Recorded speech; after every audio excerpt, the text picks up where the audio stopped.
infectious smile most of the time that all the kids enjoy.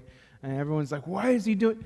The reason is because we're going to, one of two things are going to happen with Kobe doing Children's Moment. Either we're going to find a youth minister in Kobe, or we're going to find a youth minister who gets tired of hearing Kobe talk and mess up. One of the two is going to happen. I think the first may be the situation. Today we have a very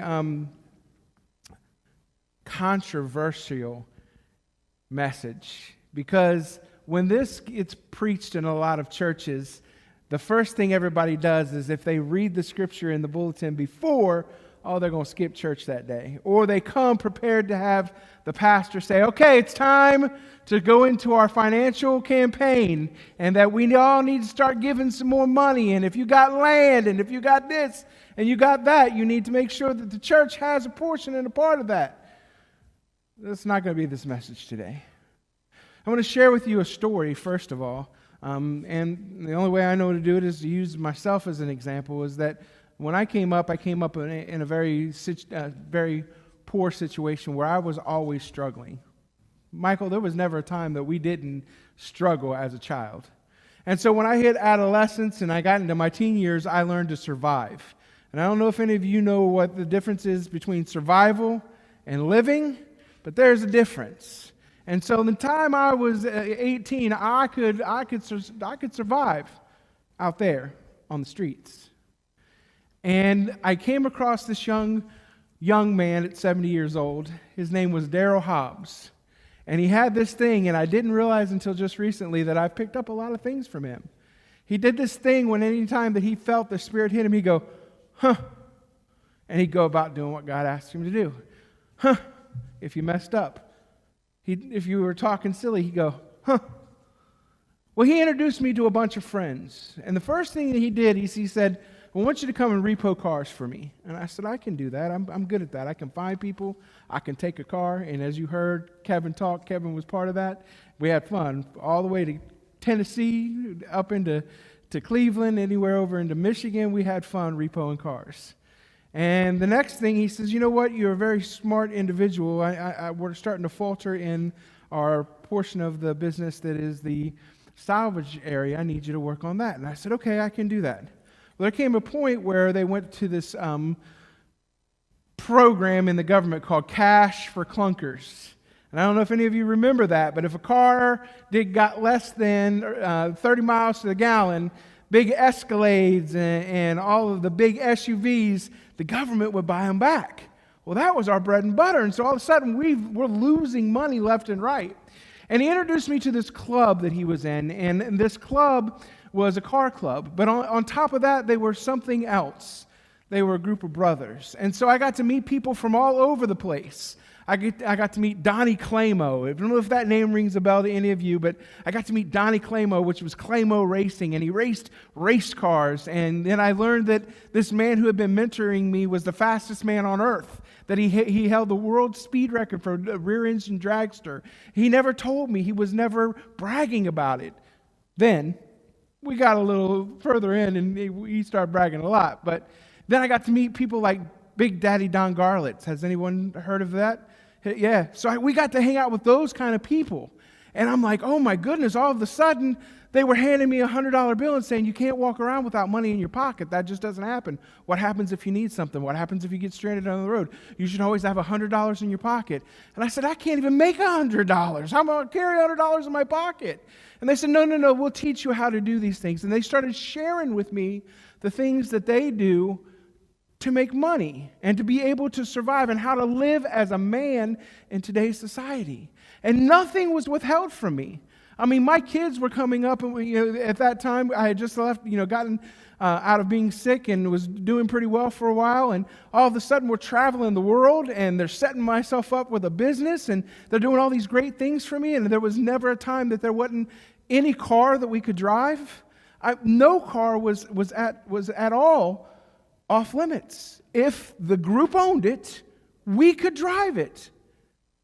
And then if we needed something, it was handled because they took care of one another. I remember one time, and this was the funny thing that blew my mind, is that I have a best friend that I have never met. His name is Harold. And they would speak of Harold at first as like he was an enigma. Well, Harold will take care of it as long as we make sure it's done right.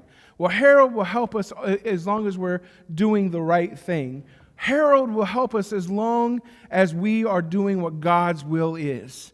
And I kept listening to all these things these men were talking about, and I thought that they were talking about Jesus, that Harold was a nickname for Jesus. Later did I find out that when the business started to go belly up, a man comes from Tennessee. I meet Harold for the first time. Harold was a very unassuming older gentleman, about 70 at the time. He wore a t-shirt and a pair of jeans and a shirt or shoes that looked like they were gotten from Goodwill. And he walks into the building, and I can hear them in the background talking. It was, at the time, Donnie Clamo, it was Daryl Hobbs, and Chuck Thompson. And I heard these guys start talking about the business and how it was faltering, and here's the amount of money that they needed to continue. And I heard Harold say, "Is he worth pouring into?" And all of them said yes. And the next day, we had no money problems. I realized that Harold was a part owner of Tennessee Power and Light. He had done very well for himself. Nothing was withheld from him because he didn't need money, because he was a very rich individual. And he learned the power of hour. Today, the sermon title is, What's the Problem with My? The problem with my is when we use the word my, we turn ourselves inward. That business thrived. We sold it to all people. A guy named Billy Graham here in town. Did you know we had a Billy Graham in town? We had a Billy Graham in town, and he bought the business from us, and we moved out to Trenton, and things started going wonderfully. The problem was we moved to Trenton where it was Daryl's. It wasn't the group's. Daryl's had already had this business in Trenton. It was his. And all of a sudden, the words I, ours, we went to my, I, and it's mine. And that's when we started seeing people leave the group. We started seeing people not come around as much. We started seeing people not wanting to be around us as much. We started to hear things like, "Man, that's pretty selfish.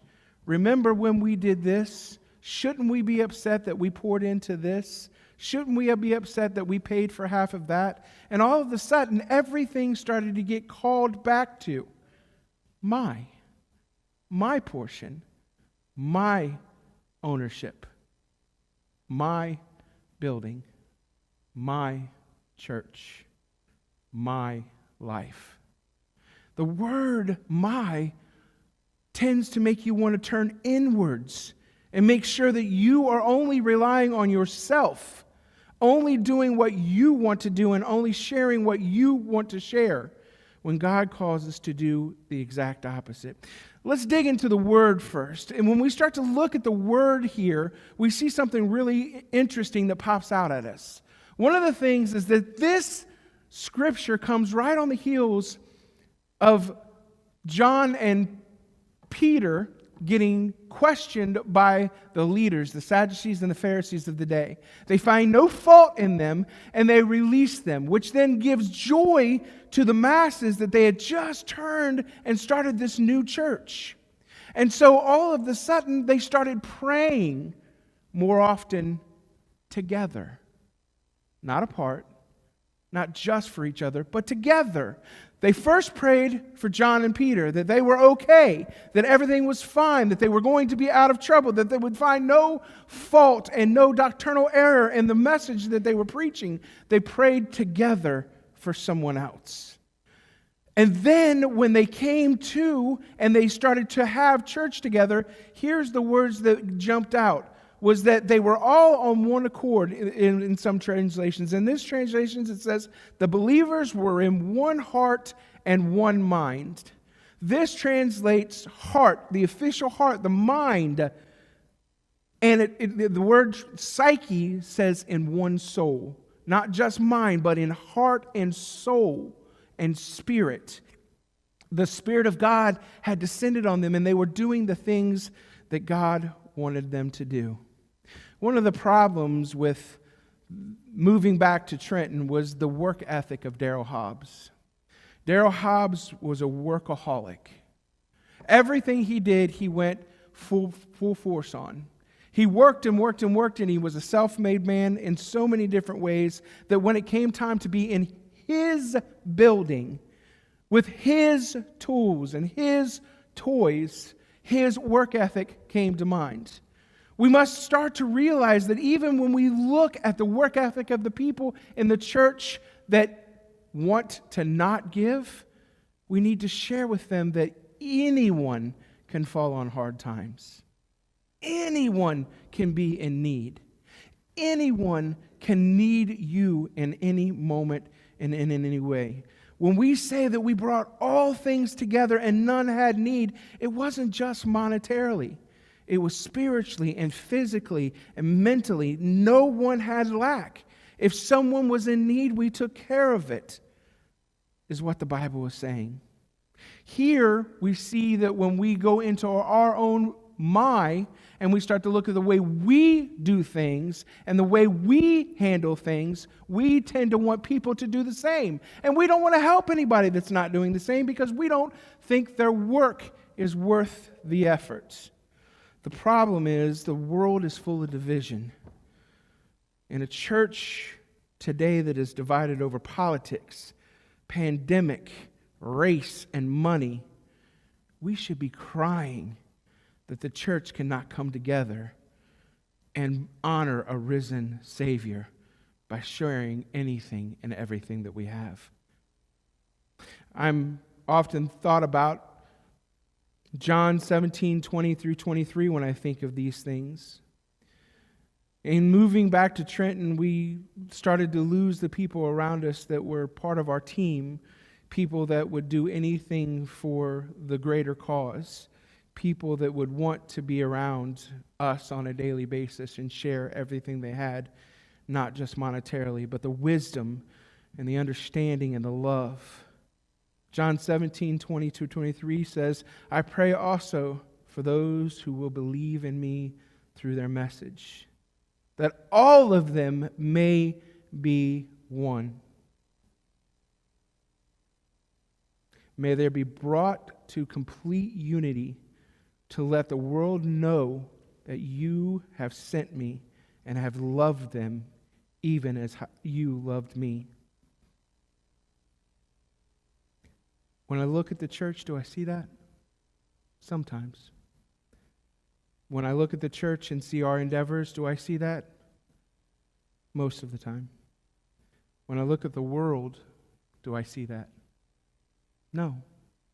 I see a division that separates us because of money, because of color, because of race, because of creed.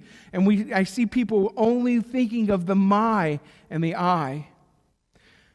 I then see people going out and saying, I do all of these things for others, so I don't need to do anything else. I make sure that I take food to the hungry. I make sure that I pay my tithes to the church. I make sure that I give when the time is needed that I give. The problem is the message is not just about giving. It's about the my. When I was with that group, there was love. There was camaraderie. There was an understanding that we are building great men out of this group. That we are building individuals and taking them from where they were and placing them where God wanted them to be. If there was a time that someone needed something, we made sure it was taken care of. We did it out of love. And if I look at the final portion of this message, I realize that that's what God is calling us to do here. Not just, Michael, giving away the things that you have because someone else is in need, but doing it because you love them and love them unconditionally. When I look at what love is, I go to 1 Corinthians 13. And it's amazing how when we start in verse 3, it sums up everything we're talking about today. Ending on this, and though I have bestowed all my goods to feed the poor, And though I have given my body to be burned, if I have not done it out of love, I have done nothing. How many times do we do things out of routine and ritual? How many times do we do things just because we want to be seen or heard? When the true message is love. That we're giving out of love. Thursday night, and I will end on this, we had 2 buckets here this Thursday night. The first bucket was all the things that we could get at church. And not First Christian Church all the time, but the church as a whole. And all of the things that we come to church and we hear. And it was supposed to be our joy, because when we show up here, this is the place we're supposed to be loved and mentored and come alongside. And so we had a bucket over here, and I asked Kathy to come up and pull out the things that we're mentored and how we're talked to and what we're shared with at the church. And there were things like, you're doing it wrong. You're not like me. Money, bills, work. Church needs to be fixed. Walls need to be painted. You're not like me. You're doing it wrong. You're not worshiping like me. Those are the things that the church is offering, and we're wondering sometimes why we're faltering. Now, at First Christian, we're trying something a little different, and it shows. We try to love. We try to give out of love. And so the next bucket was this. Take your joy. Take your kindness. Take your happiness. And I had all the papers folded up, and I had everyone in the church grab one. And we held it up, and we prayed for our happiness. We prayed for our joy. We asked that it be blessed beyond belief, pressed down, shaken together, running over. Blessings that cannot be contained. And then we opened them up. And it was somebody else's name in the church. It was Zola that Kobe had. And it was David that Heather had. Not literally, but this is what it was. And I asked them to take that piece of paper and put it in their pocket and pray over it every single day and show it love, blessings. Share with that person the love of God. Pastor, you don't understand. If I started giving everything away and I started selling everything and I started moving, money out of 401k to pay for certain things, and if I started using the money that we got hoarded up to do the things that we need to do to touch other people's lives, we'll run out of money and we'll be closed in 3 years, or my mortgage will be done and I'll be out on the street. This is not a lesson just for Christianity. Has anyone ever heard of Mackenzie Scott? Raise your hand if you've heard of Mackenzie Scott. You haven't, have you?